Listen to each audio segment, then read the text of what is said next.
Welcome everyone, this is Nichel Anderson. I'm your host for my podcast show, Surviving Your Journey Towards Success. Thank you so much for joining me today. This is going to be episode 118, where we're about to wrap up 2022.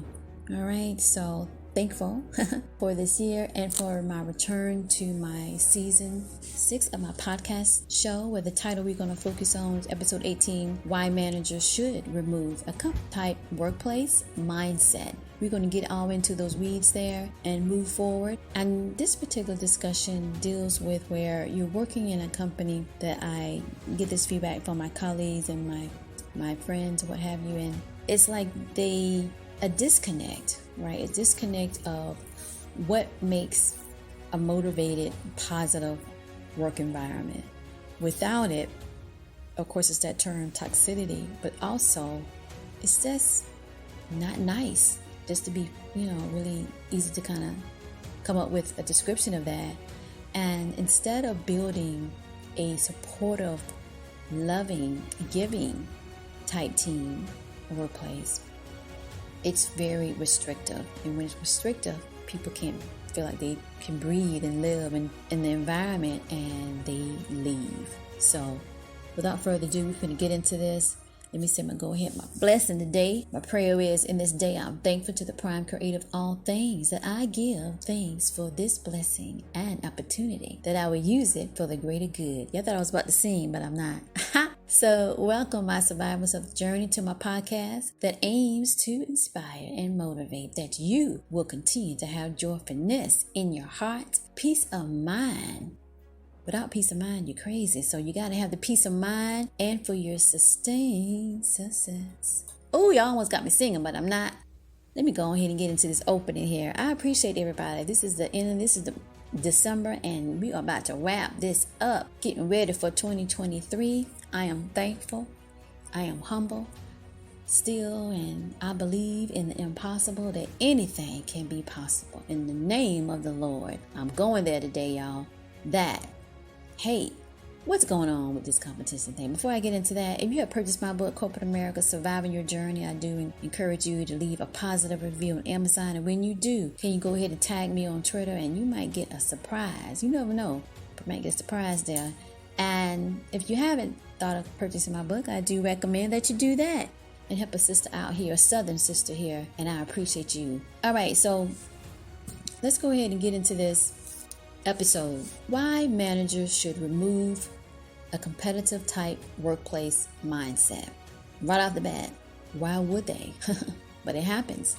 And what is a competitive type mindset? Competitive type mindset is where they have these types of processes, or learning opportunities, they will say or use, and it's basically pitting one employee to the next. Who's the best? It's not like a game, like you're doing a team building event. Some companies don't even have team building events, which, I don't know why. But actually that helps to not have a competitive type, competition type workplace. It encourages to work as a team, and you're sharing resources, your empathy, okay? And not having that, you can create where, because you have bullies in the workplace. It's like 2022, some companies don't really, it's kind of like disengage, or they forget that bullies exist in the workplace. They thrive in there because most of them undercover psychopaths. We're just gonna put real today. It's December, it's wrapping up 2022, so we should just be raw with it, so we can be able to get our healing and our mental peace. And because telling the truth is healing. Some people might not like it, but guess what? You could take off and you feel so much better. So managers should remove to the point that you're competing against your employee, where you are allowed to rate them or measure their successes and their weaknesses. And instead, it should be more as a supportive, let me help you. This is found like a better way. I can do this. Okay, great. Instead of actually competing who's the best, right? And when you decide to do that, you don't have a high morale and engagement type workforce. And I don't know why companies risk that. And basically, some businesses, some companies will lose the point of, well, we just got to get customers, we get the money, Well, before you get your customers, you got to have the right mindset workplace of employees so they can be able to sell your brand so you can get the customers. Somebody said hallelujah, and I hear it in the audio. I hear it. And you also have to have employees with higher morale and engagement so they can stay, okay, and get through all that. But companies struggle for some reason. And when they do that, you can tell where they have limited innovative ideas. They don't have a happy workplace. There's a lot of confusion and it's very not productive. So let's get into the important point number one. Managers must think of a team that is cooperative and collaborative on concepts that gain the results that are needed when everyone is working together. That's success. Now, oftentimes we tend to think of competition mindset as well. It's just this phase to kind of get this together, like who can win, who can get the most surveys from customers, and then da-da-da. Now, that is more of an individual type goal that you're trying to do, even though it's a collective in the sense that everybody can participate. But when I say a competition mindset, I mean we're dealing with job processes that reach a completed goal of the job, and then it is measured by other people and it's shared, which to me should be a personal thing between management and that person. Now, why I say that's important? It's important because everybody's different how they receive feedback. Let that marinate a while. And that's important. And it shouldn't be approached to some that say, well, I don't have a problem with it. Or somebody saying, well, I have a problem with it. And to make the person that state that they have a problem with how their performance is shared, that is something wrong with them. When in actuality, the competitive mindset that this is normal and everything should be in a competitive type framework, that's abnormal. And it takes away the theme. Think of it like this, what I'm trying to convey today, of what team means. Together, everyone achieves more. Now, when it's like a contest and we're just doing like that, that's different. I'm not talking about that.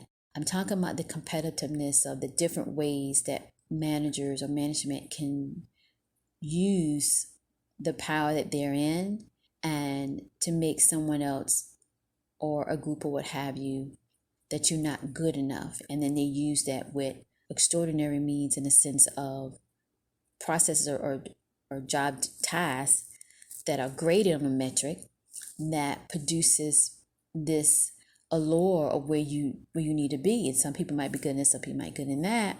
And that's just how the world works in the sense of that back and forth, that a lot of people, it could be their own anxiety, what have you. At the end of the day, that's really not us to kind of dig into because that's them.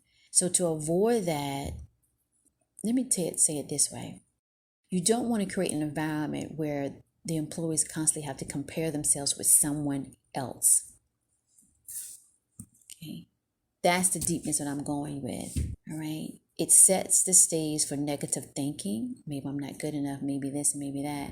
And the reason why I'm saying that because I have witnessed it, I have seen it, I have heard it from other people, and people just break down. And then they also confess on what they're going through, the anxiety, the fear. They was trying to hold it. They was trying to get through the day, and then here they got to go to work, and they got to be constantly graded on this or graded on that compared to that person. So you want to have more of a collective of what a team is and less of the competitiveness altogether. Remove it. So my wisdom point number 2 is that when we're on the same team, we grow as one for a stronger brand without the distinction to what the vision means, by using that to say, you got to be good enough than so-and-so, and so-and-so got to be, better than, it just creates confusion and not a positive aspect. So leaders have to motivate their team. Okay, so when they are motivating to every employee, their level of understanding the job and being proficient can grow. So I'm not talking about games for fun and laughing and all of that. Leaders have to be careful in creating programs or creating training or creating repractice of something where it's showing the other person scores or their actually work, and then dissecting that in front of everybody else that is in the office. So it's live, that the person is experiencing that in front of everybody instead of in a private mode with your manager. And when you do it in that type of aspect that I said earlier, it creates anxiety, low morale, and the ability to pick on someone else. They might say, oh, it's just a joke. I think you really should have did this, but that, you go all into that, and it's a thin line, and everybody just can't talk in a way that's why the person is in management, to talk that way, to not sound that it's something wrong with that person, or if there's a major issue or what have you. You have to motivate and educate as a manager. And when you can't, it can bring about that negative energy. It can fall into the bullying type behavior if it's not done right. So competitive mindset workplace limits the overall creativity. Okay, so the top 3 things I want to focus on now, this part of my segment of my podcast, is how you can avoid having a competitive type mindset workplace. Is number 1, you want to ignore the temptation of rivalry. All right, that can lead a team to nowhere. Okay, so limited ideas produces a one-way track mind. So get other ideas of what can accomplish the goal. So if the goal is to reinforce a particular process, then find ways where it's a giving type aspect instead of critiquing employees, or have an employee treat the other person and it's in front of everybody and thinking all that's going to be positive. I mean, some of it could not and might not be accepted. Everybody have a different way of accepting feedback and understand. They might just honestly disagree. So then you go into that, well, I was just saying this. Well, I meant this. Well, I think I'm better than this. So it goes all into that round and round competitiveness. I'm better than you, when really we're just on the same team. So you want to be able to know if you have that mindset in different processes or different training or what have you, and remove that. All right. So number 2, you want to aim to include many diverse ideas on what works and what doesn't. You want to create things that does not create anxiety, comfortableness. If a person's not comfortable in expressing their understanding of something or of that particular program or exercise or practice that you're doing, be patient enough and understand that and help them, or if whatever they feel that will make them not that. Maybe they don't want to be a part of it, then you honor it. So when you don't, then you're basically creating that toxic competitive type mindset. All right. Further thing here, you don't want to set high expectations on certain things that people are graded on, that other people are being graded on, right? So it's constantly like, well, I did it like this, you should do it like that. You go back and forth. You want to basically aim for a more balanced workplace where the feedback is coming from the people that in management or what have you, in a more cooperative, collaborative way. The last thing is that you want to monitor behavior. So you want to listen to other people where they're giving feedback or what have you. If it's like a team building event or what have you, or maybe it's not, let's say that. And when you monitor behaviors, you're going to see, because sometimes competitive can be just one person in the workplace, but they in a particular role where they have some access, I don't want to say authority, but some access where they are critiquing someone else. But you get the copy of what have you, is to go down and see, is that something that is motivating as well? You have to say this should be changed, but also it's the way you say it. So trust me, everybody always gets something and they talk to somebody else in the office and that person talking to somebody else. Like, well, wait a minute, this was said to me, or this was said to me. Well, I think this was this way. Or it can go where, this is so, why that person said it like that? It was so mean. And to me, it just kind of creates that competitive mindset. I'm better than you. I can understand it. That's why I got this, type of response. It just creates that. In a way, what I'm saying is when you monitor those behaviors, you're trying to see the trends. You're trying to see what the energy, what it's producing, and refuse those competitive mindsets and uplift thinking, And how you can tell this, because I know it's a lot that I'm bringing up here, is that when you monitor behaviors, what you're doing is you're trying to make sure that it comes back in an encouragement. Even though A happened, I believe B will be the outcome, which is better for everyone. That type of thinking, that type of doing. So Leaders has to observe the way they lead and the way they decide that impact other people, and to stay away from any type of competitiveness with coworkers so you can avoid the bullying. I remember it was one example where it was a game and everybody had to try to win or what have you. And the prize at the end was just, guess what? Everybody's getting a cookie because you participated. So it kind of made it fun, but nevertheless, it produces more high morale. When you have low morale, it always tends to some type of competitiveness of to achieve for this, achieve for that. And over time, it can get very discouraging. So your task to dusk to dawn is you want to measure your decision making on what teams you want to create the environment in your organization. Feedback, focus groups helps to get an understanding what the trends are and what people prefer. You want to remember what your vision is for your employees as well as for your customers. So you want to be creating a more team type environment. People can say team all day, but that don't mean that they actually creating it. Okay. And you want to listen to the last point here. You want to listen to the feedback and the conditions that are going on. And if you have people opening up and talking about, well, can this change to make me feel more a part of the team? Do it. And that helps you to not only show that you're listening, but that you care. And you want to encourage people to do that. And that helps to not create a competitive mindset. Because competitive mindset is basically strategic in a way that you're basically thinking about yourself to be better than the next person. That's not a team. That's not a workplace. That's not an organization that's thinking of their customers. That's an organization thinking about themselves. Hopefully that made sense to you. Well, leading to my motivational takeaway. Teams can be just a motto, but actually, team is togetherness.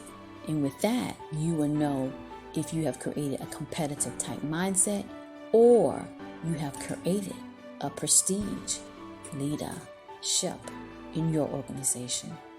All right, you have any questions, you can email me at info@nichelanderson.com. Follow me on Twitter and Facebook. And guess what? I'll talk to you in the next one. Thank you, and looking forward to the new year.